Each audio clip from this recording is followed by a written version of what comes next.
મહીસાગર જિલ્લાના લુણાવાડા તાલુકાના મોટા સોનેલા ખાતે સંવિધાન હત્યા દિવસ નિમિત્તે સંવિધાન અને લોકશાહીના મૂલ્યોનું સ્મરણ કરવા કાર્યક્રમ યોજાયો હતો।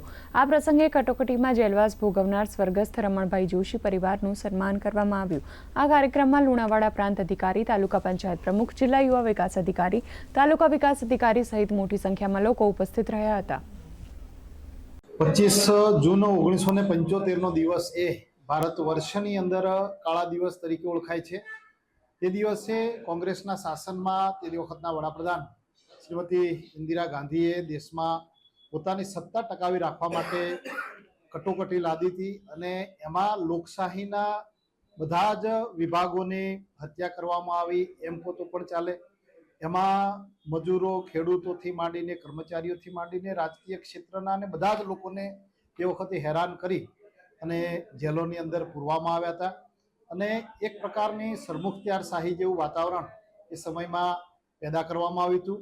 આજરોજ મહીસાગર જિલ્લામાં આ કટોકટી દિવસની ઉજવણી કરવામાં આવી હતી।